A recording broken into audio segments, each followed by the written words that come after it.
हरे कृष्णा दोस्तों, भगवत गीता में ऐसा वर्णन आता है कि हमारे ऊपर 4 टाइप्स के कंडीशन लगाए गए हैं। आहार, निद्रा, भय और मैथुन। हम अपने जीवन में देख सकते हैं कि हम अगर पेट भर के खाने के बाद भी हमको कुछ समय के बाद फिर से भूख लग जाती है। उसी तरह हम अच्छे से अच्छे नींद लेने के बाद भी कुछ समय के बाद फिर से नींद आ जाती है। तो ये हमारे कंट्रोल में है नहीं है, हमारे ऊपर ये कंडीशंस लगाए गए हैं। तो आज के इस वीडियो में हम निद्रा के बारे में थोड़ा डिस्कशन करेंगे। सारे क्लास के लिए ये साइंस ऑफ स्लीप समझना बहुत जरूरी है। तो आज के इस वीडियो में हम साइंटिफिक और शास्त्र के द्वारा जो इंफॉर्मेशन है, जो नॉलेज है, वो हम शेयर करेंगे आपके साथ। तो चलिए आज के इस वीडियो हम इम्पोर्टेंस ऑफ स्लीप के बारे में समझेंगे। पुराणों में ऐसा वर्णन आता है कि हमारे सनातन धर्म में 33 कोटि देवी देवता है। जैसे वर्षा को कंट्रोल करने के लिए, रेन को कंट्रोल करने के लिए इंद्र देवता है, सूर्य देवता है, चंद्र देवता है, वायु को कंट्रोल करने के लिए वायु देवता है, समुद्र को कंट्रोल करने के लिए सागर देवता है। इसी तरह इस शरीर के जो अलग अलग पार्ट्स हैं उसको कंट्रोल करने के लिए भी देवी देवता है। जैसे हमारे मन को कंट्रोल करने के लिए चंद्र देव है, हमारी बुद्धि को सरस्वती देवी कंट्रोल करती है, वैसे हमारे नेत्र को सूर्य देवता कंट्रोल करते हैं, और नींद को कंट्रोल करने के लिए है निद्रा देवी। निद्रा देवी कैसे उत्पन्न हो गई? एक दिन जब ब्रह्मा जी को मारने के लिए उनके पीछे मधु और कैटव 2 राक्षस उनके पीछा करने लगे। ब्रह्मा जी भागते भागते दौड़ते दौड़ते भगवान विष्णु के पास चले गए। भगवान विष्णु उस समय पे निद्रा में थे। ब्रह्मा जी ने भगवान विष्णु की स्तुति करना प्रारंभ कर दिया, उनकी स्तुति करना चालू कर दिया। ब्रह्मा जी के स्तुति से भगवान विष्णु प्रसन्न हो गए और उनके नेत्र से एक देवी प्रकट हो गई जिसका नाम निद्रा देवी रखा गया। भगवान विष्णु भी नींद लेते हैं और हम लोग भी नींद लेते हैं, लेकिन इसमें कुछ अंतर है। भगवान विष्णु की जो नींद है उसको योग निद्रा कहा जाता है, यानी भगवान विष्णु अपने स्व इच्छा से नींद लेते हैं, और हम जो हमारी इच्छा न होते हुए भी हमको नींद लेनी पड़ती है, ये हमारे ऊपर कंडीशंस है। भगवत गीता में ऐसा कहा गया है कि हमारा आहार और निद्रा युक्त होना चाहिए। भगवान श्री कृष्ण अर्जुन के कहते हैं कि युक्त आहार विहारस्य युक्त स्वप्न अबोधस्य, मतलब हमारा जो आहार है और हमारी जो निद्रा है वो युक्त होना चाहिए, रेगुलेटेड होना चाहिए, नियंत्रित होना चाहिए।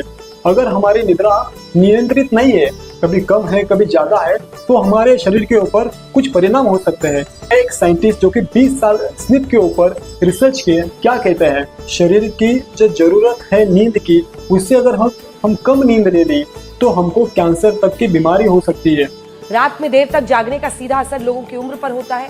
अमेरिका की नॉर्थ वेस्टर्न यूनिवर्सिटी और ब्रिटेन की यूनिवर्सिटी ऑफ सरे की एक स्टडी के मुताबिक जो लोग देर रात तक जागते हैं उनकी उम्र औसतन 10% कम हो जाती है। ये तो बहुत चौंकाने वाली और डराने वाली बात है, क्योंकि हमारे शरीर को जो नींद लगने वाली है उससे अगर हम कम नींद ले ली तो हमारे शरीर में क्रोनिकल डिजीज जैसे कैंसर, डायबिटीज, मेंटल इलनेस हो सकते हैं।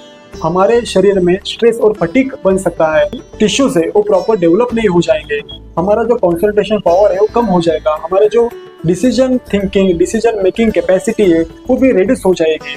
हमारे शरीर का जो इम्यूनिटी सिस्टम है, रोग प्रतिकारक क्षमता है, डिजीज के प्रति लड़ने की जो क्षमता है, पावर है, वो भी कम हो जाएगी। अगर हम अच्छे से अच्छे जितना हमारे शरीर को जरूरत है उतना अगर नींद लेते हैं तो हमारा कंसंट्रेशन पावर बढ़ जाएगा, हमारा डिसीजन मेकिंग कैपेसिटी बढ़ जाएगी, हमारे बॉडी की इम्यूनिटी सिस्टम बढ़ जाएंगे, पॉजिटिव थिंकिंग है वो अच्छा हो जाएगा, हमारा जो ब्रेन है फुल और काम तरीके से काम करेगा। उसके बाद हमारे बॉडी के जो अंदर टिश्यूज है उनकी अच्छे से अच्छी ग्रोथ हो जाएगी और हम एक पीसफुल लाइफ जी सकते हैं। अच्छी नींद लेने के लिए कुछ टिप्स है, जैसे कि हमारी नींद नियमित और नियंत्रित होनी चाहिए, मतलब हमारी जो नींद है वो रेगुलेटेड समय पे होनी चाहिए। हमारा नींद का एक प्रॉपर समय होना चाहिए, हम सोने के लिए एक फिक्स टाइम पे ही जाना चाहिए। हमारे शास्त्र कहता है कि हमें सूर्यास्त के बाद 2 घंटा बाद हम नींद ले सकते हैं, मतलब सूर्यास्त 6 साढ़े 6 बजे होता है, हम नींद लेने के लिए 8 साढ़े 8 बजे जा सकते हैं। लेकिन आज के इस युग में, आज के इस प्रेजेंट डेज में हमको 8-8:30 तक स्लीप के लिए जाना मुश्किल है, क्योंकि हम इसी समय पे कॉलेज से या जॉब से आते हैं। इसीलिए हमको ज़्यादा से ज़्यादा 9:30-10 o'clock तक नींद के लिए जाना चाहिए और सुबह जल्दी ब्रह्म मुहूर्त में, मतलब सूर्योदय के पहले 1.5 से 2 घंटा पहले यानी 4 साढ़े 4 बजे उठना चाहिए। हमको रात्रि के समय में 9 से 4 बजे तक अच्छी से अच्छी नींद लेना चाहिए।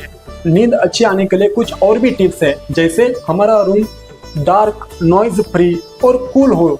जो भोजन है नींद से 2 या 3 घंटे पहले ही हो जाना चाहिए। नींद के पहले ज़्यादा पानी नहीं पीना चाहिए। नींद लेने से पहले हमें कुछ पैशनेट काम जैसे आर्गुमेंट्स, अननेसेसरी डिस्कशन नहीं करना चाहिए, जिससे हमारा माइंड एजिटेट हो जाता है और अच्छी नींद नहीं आती है हमको। हमें नींद आने के लिए अच्छा रिलैक्सिंग म्यूजिक या भजन या रीडिंग कर सकते हैं। नींद अच्छी आने के लिए दिन में नैप्स जो होते हैं वो कम से कम लेने चाहिए। अगर नैप्स लेना भी है तो ज़्यादा से ज़्यादा उसका टाइम 20 मिनट होना चाहिए।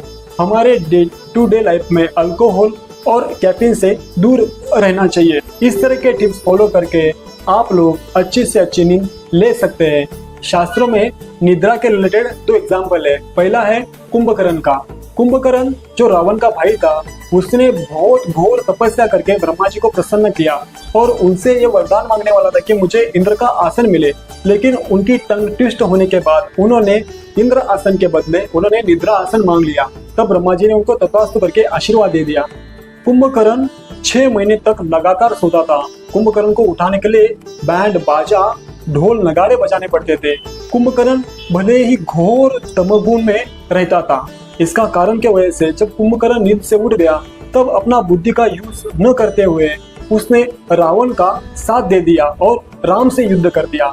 भगवान राम के द्वारा कुंभकर्ण का अंत में वध हो गया। दूसरा एग्जाम्पल आता है मुचकुंद महाराज। मुचकुंद महाराज जिन्होंने देवताओं के साथ उनको हेल्प करके असुरों के साथ युद्ध किया था, तब बहुत लंबे समय तक युद्ध करके उनका शरीर थक गया। तब मुचकुंद महाराज ने देवताओं से चिर निद्रा का वरदान मांगा और कहा कि अगर मेरी निद्रा में कोई विघ्न डालेगा तो उसका मृत्यु हो जाएगा। मुचकुंद महाराज एक गुफा में जाके लंबे समय तक सोने के लिए चले गए। कुछ युग बीत गए। द्वापर युग में भगवान श्री कृष्ण धोखे से काल यवन राक्षस को उसी गुफा में ले गए। काल यवन राक्षस जब उस गुफा में पहुंचा तब उसने देखा कि कोई इंसान सो रहा है। उसको लगा कि श्री कृष्ण ही सो रहे हैं, इसीलिए काल यवन राक्षस ने उस व्यक्ति को लात मार दिया भगवान श्री कृष्ण समझ के। लेकिन वे मुचकुंद महाराज थे। मुचकुंद महाराज की नींद टूट गई। मुचकुंद महाराज क्रोध से उस व्यक्ति को, काल यवन को देखा और जैसे ही उसको देखा उनके नेत्र के क्रोध अग्नि से वो राक्षस जलकर भस्म हो गया। उसके बाद मुचकुंद महाराज की दृष्टि भगवान श्री कृष्ण के ऊपर पड़ गई। तब वो मन ही मन प्रसन्न हो गया। उसने श्री कृष्ण की स्तुति करना, उनकी प्रार्थना करना, उनका ग्लोरिफिकेशन करना चालू कर दिया। इसी तरह जैसे मुचकुंद महाराज नींद से उठने के बाद भगवान श्री कृष्ण के ग्लोरिफिकेशन किए, उसी तरह हम भी हर दिन समय पे सोना चाहिए और ब्रह्म मुहूर्त में जल्दी 4 साढ़े 4 बजे उठ के हमारे जो अननेसेसरी स्वीट ड्रीम्स है उसको जलाकर भस्म कर देना चाहिए।